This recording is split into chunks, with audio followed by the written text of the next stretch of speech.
बिस्मिल्लाहिर्रहमानिर्रहीम, अस्सलाम वालेकुम। आप इजी वीज़ा यूट्यूब चैनल देख रहे हैं।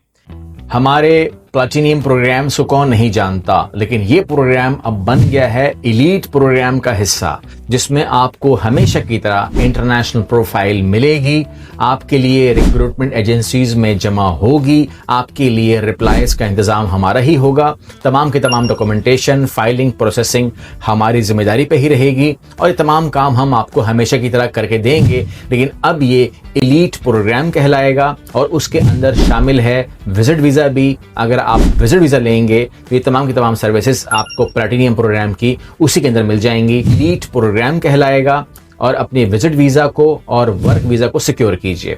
आज इस वीडियो में हम हंगरी स्टूडेंट वीज़ा के हवाले से मुकम्मल बात करेंगे, फ़ीस के हवाले से बात करेंगे, एडमिशन मंथ्स के हवाले से बात करेंगे, इनटेक के हवाले से बात करेंगे, कौन एलिजिबल है कौन नहीं है। ये वीडियो अगर आप मुकम्मल देखेंगे तो आपको हंगरी के हवाले से, स्टूडेंट वीज़े के हवाले से आपको A to Z मालूमात मिलने वाली है।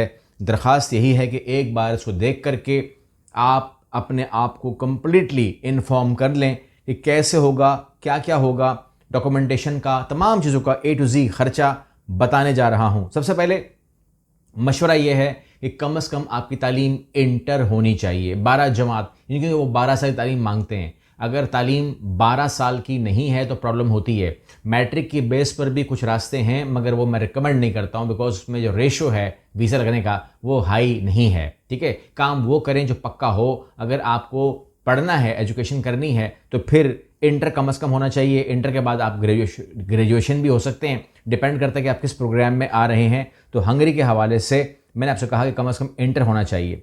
अच्छा, अब यहाँ पर जो हंगरी है वो आपको जो एडमिशन देता है वो फॉल एंड स्प्रिंग सेमेस्टर के लिए आपको देता है। फॉल सेमेस्टर जो है वो आता है सितंबर इनटेक है और ये इसका मेन इनटेक होता है। एडमिशन ओपन हो जाते हैं नवंबर दिसंबर से। ठीक है ना, जब मैं वीडियो रिकॉर्ड कर रहा हूँ तो ये जुलाई का एंड चल रहा है, तो जुलाई के एंड में बात कर रहा हूँ। तो आपके पास हमेशा ही हर साल नवंबर दिसंबर में इसका जो लेकर के तकरीबन मार्च अप्रैल तक इसके एडमिशन जो है वो ऑन रहते हैं, आपके इल्म में होना चाहिए। तो सबसे पहले अगर आप किसी भी हवाले से कर रहे हैं तो आपको जल्दी करना चाहिए। तो नवंबर से मामला शुरू होता है और ये अप्रैल तक चला जाता है।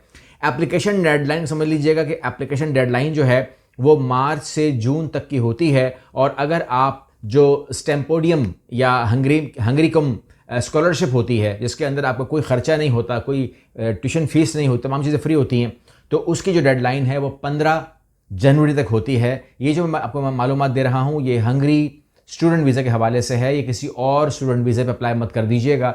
हर एक की अपनी एज लिमिट है, हर एक अपनी रिक्वायरमेंट है, तो आपने मैच नहीं करना। ये सिर्फ हंगरी के लिए मालूमात है।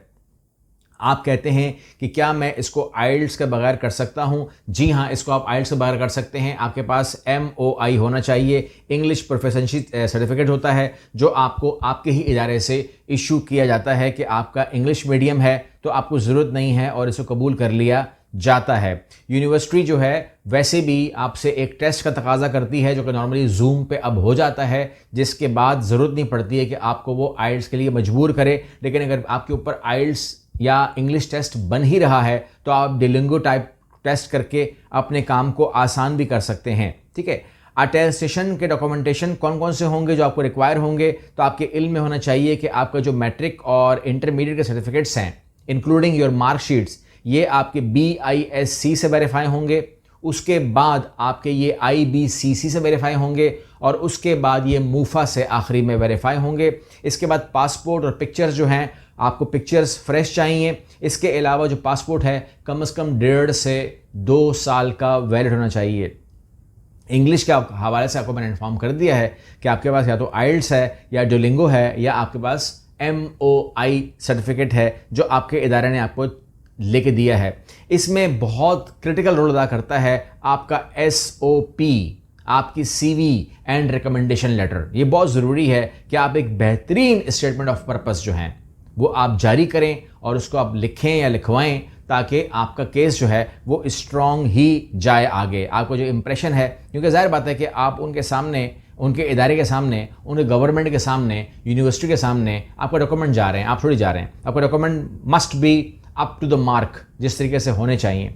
अच्छा, एप्लीकेशन फ़ीस समझ लीजिएगा कि एप्लीकेशन फ़ीस के अंदर सबसे पहले होता है कि आपने फॉर्म जमा कराना होता है, रिक्वेस्ट करनी होती है, यूनिवर्सिटी एप्लीकेशन फ़ीस, ठीक है। वो तकरीबन आप दिमाग में रखिएगा कि 50 से 150 यूरो की ये हो सकती है, डिपेंड करता है। और वीज़ा अपॉइंटमेंट एंड पर्पस जो प्रोसेस है वो आपके इल्म में होना चाहिए कि वीज़ा एप्लीकेशन है वो तकरीबन 110 यूरो से ये होती है। और अपॉइंटमेंट के बाद आपका इंटरव्यू जो है, एक छोटा सा इंटरव्यू जो है वो आपका एम्बेसी में हो सकता है, उसके लिए माइंड रखिएगा। बल्कि आप अब इस तैयारी से जाएं कि आपका इंटरव्यू वहाँ पे होगा, आपसे वो पूछ सकता है कि आपने हंगरी का ही इंतखाब क्यों किया, आप हंगरी ही क्यों आना चाहते हैं। ये तमाम चीज़ें जो हैं ये आपको मालूम होना चाहिए। इसके बाद आपको अगर वीज़ा जारी कर दिया जाने के बारे में मशवरा कर लेते हैं कि हाँ ठीक है आपको हम देते हैं, जिसको हम कहते हैं कि वीज़ा मेरा अप्रूव हो रहा है, तो ये सबसे पहले बात तो ये कि खुशखबरी की बात है। उसके बाद ये कि 30 दिन वो पासपोर्ट रखते हैं और 30 दिन के अंदर आपको पासपोर्ट जारी कर देते हैं, वापस कर देते हैं विद स्टिकर ऑफ वीज़ा। और उसके बाद आप वहाँ पहुँचते हैं तो आपने वहाँ पर इमिग्रेशन में जा कर के अपने जो भी कंसर्न डिपार्टमेंट है उनके मिलते हुए आपने गवर्नमेंट के सामने अपना हाज़िरी देनी होती है और वो आपको दे देते हैं TRC, टेम्परेरी रेजिडेंसी PR, ठीक है, टेम्परेरी रेजिडेंसी है, PR नहीं है, ठीक है।